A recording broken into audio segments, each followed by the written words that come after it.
Hello, all you lovely people. Welcome to your week 8 overview. You know how I've been saying for the last few weeks that we're kind of going up the hill to the crest to the midway point of our semester? Well, now we are starting that rapid downhill ride. Um, so we have gone through the narrative unit. You have written about yourselves. We've done the rhetorical analysis unit that we have wrapped up with your revisions for the rhetorical analysis of an advertisement. And now we are transitioning into our final writing unit. This is the research unit. So in the past, I've had students choose their own topics, but part of the difficulty with prep composition students who are writing at this level, is they often have difficulty selecting a topic. So I'm narrowing things a bit for you, and we're taking a different look here at research. This time around, I'm asking you to consider the following question as the topic for your research as a class. And this question is, does technology make us happier? So part of research is good research is that it's driven by inquiry. Inquiry means asking questions. So often in research, especially at the English 1001 level, you'll be asked to come up with some research questions. So I've kind of already done that step for you. I have offered a very broad research question: does technology make us happier? Now, that doesn't mean you have to answer that question yes or no. Does all technology make us happier?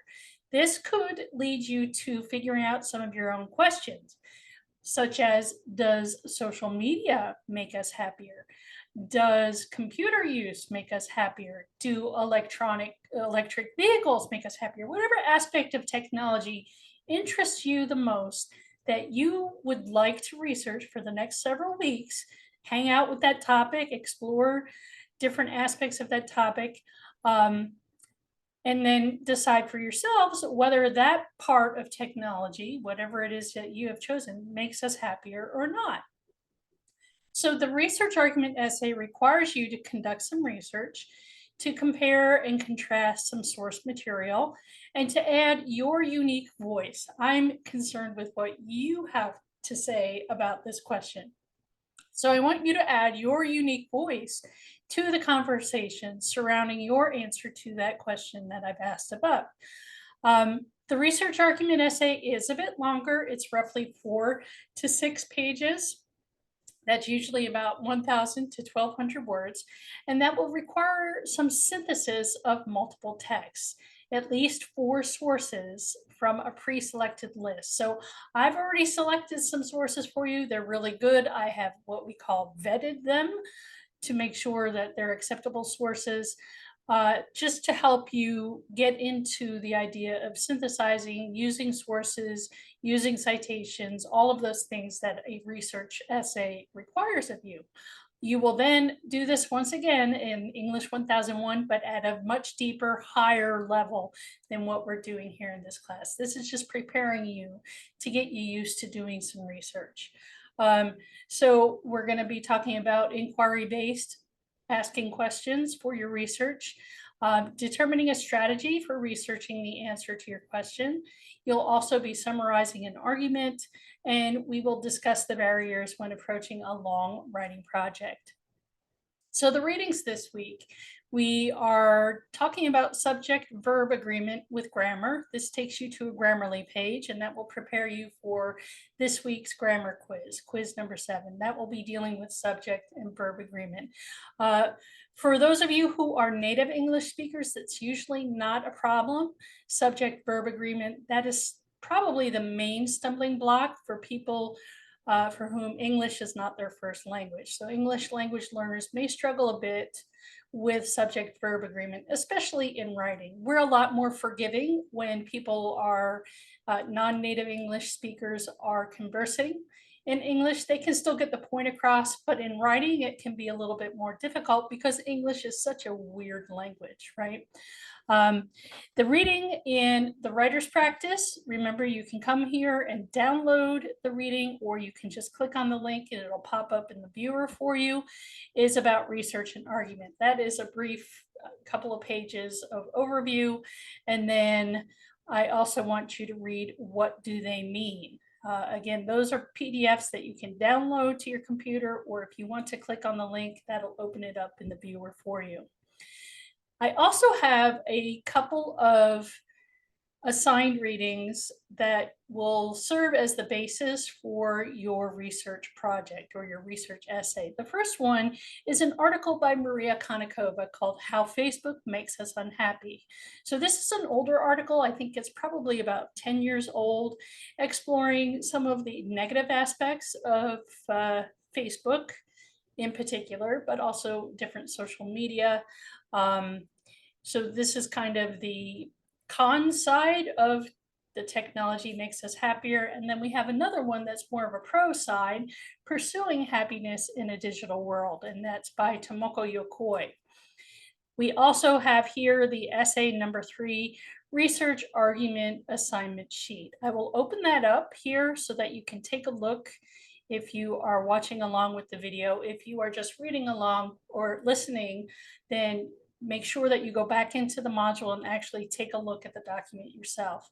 This outlines the various things that we are trying to do in this assignment. So we're asking the question, does technology make us happier? This one, it's kind of a misprint here. It says, does it make us happy? Of course, it's not always going to make us happy, but in general, does it make us happier? Your research argument essay will answer that question. You will take a stance, yes or no. Don't be wishy-washy, don't be in between. You're going to side more with one side or the other, right? You may, whatever aspect of technology that you choose to focus on in this paper. The answer to your question will become the controlling idea for this essay. And the controlling idea is, in fact, the thesis statement, right? It is the claim that you're making. In other words, that answer is your thesis. So you will choose one of the following articles assigned as reading. We have the first 2 assigned this week. The next 2 will be assigned next week. So you will have read all 4 of these. I want you to choose one that resonates the most with you as kind of the foundational article. And then we have resources for does technology make us happier? This is a handout that I have, as well as the library database, or you can use the internet to locate 3 other sources to help support your argument. They can't just be any old article on the internet. You need to make sure that it's a source that is credible, that is worth using for your research. And we'll learn more about that as we proceed through the unit. You'll write an essay, 4 to 6 pages, roughly 1,000 to 1,500 words, MLA format, 12-point font, double spacing, 1-inch margins, you know the drill. There are formatting guidelines below, as well as a sample paper. We also will be using a separate works cited page. I know some of you probably have some familiarity with using works cited and citing sources within your papers. But most of you, it might be something brand new to you. So the works cited page is an additional page that we add onto that 4 to 6 pages. I know it's confusing, but this is how we do it. So you'll have an additional or a separate works cited page, not included in that total page count. We'll be learning more about how to format works cited, how to cite your sources, so on and so forth. There is a sample or some information on the works cited page, as well as a sample works cited page, so you can see what it looks like. Again, everything is done according to MLA style guidelines.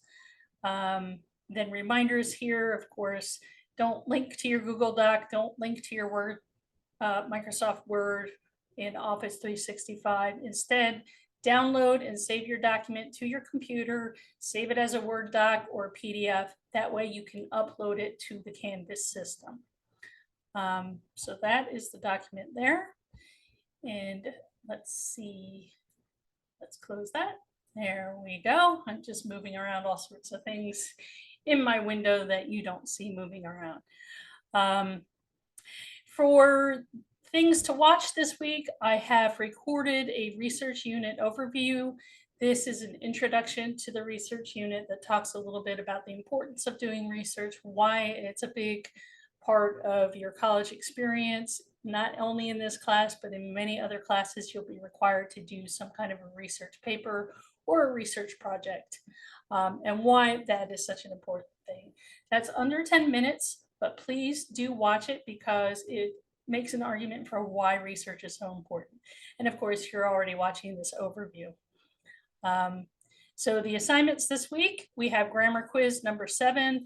Again, that is on subject verb agreement. The link takes you to the Grammarly page, and you have 3 attempts to do that. So I encourage you to, if you don't do well the first time, retake the quiz. Next time around, maybe your score is better and you're like, okay, it's good enough, I don't want to do it again. But again, you can always do it a 3rd time if you want to improve your chances of doing well on the quiz. Then we have a worksheet. I use that lightly, it's not really a worksheet. Well, summarizing an argument. So for this week's assignment, this is your writing for this week. You are going to read both How Facebook Makes Us Unhappy and Pursuing Happiness in a Digital World. Then you will choose only one of those articles that you will then summarize. So think about the following questions and write a summary of the main argument of this opinion piece. What's important here, even though these are all numbered, I don't want you to copy the questions and answer them, paste them into a document and answer them that way. I want you to write a paragraph that summarizes the article. Paragraph, maybe 2, maybe 3, up to 3, but no longer than that. So things that I want you to think about as you're writing your summary: what is the author's argument or main claim?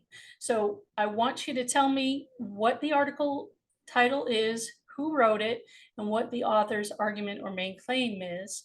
Summarize that argument in your own words. Do you disagree or agree with the author?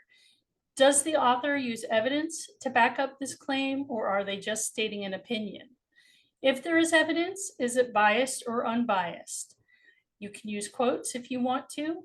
How does the use of evidence or the lack thereof affect the author's credibility? Remember, we talked about ethos, pathos, and logos, and ethos is credibility. If an author isn't using evidence, does that affect their credibility as an author? Are they somebody that we can rely on at telling the truth, or do you think it might be biased information?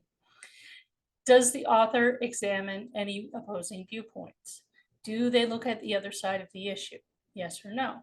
And this last one, can you think of a yeah, but exception to the author's claims?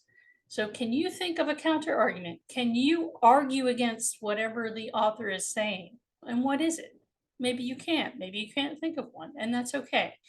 Do the best that you can for doing the summary of an argument. It can be uploaded as a file, or it can be completed in the text entry box. Again, try your best not to just answer the questions, but to construct it so that it is in paragraph format. Okay, that is all we have for this week. I'm really excited to be starting a new unit. I always get excited at the beginning of a new unit because it's my opportunity to present you with new information. We get to change gears a bit and switch things up. So I hope you enjoy the articles that I have chosen. We'll be talking more about these as the weeks go on. And if you have any questions, you know how to get in touch with me. Take care, everybody, and have a fantastic week. Bye-bye.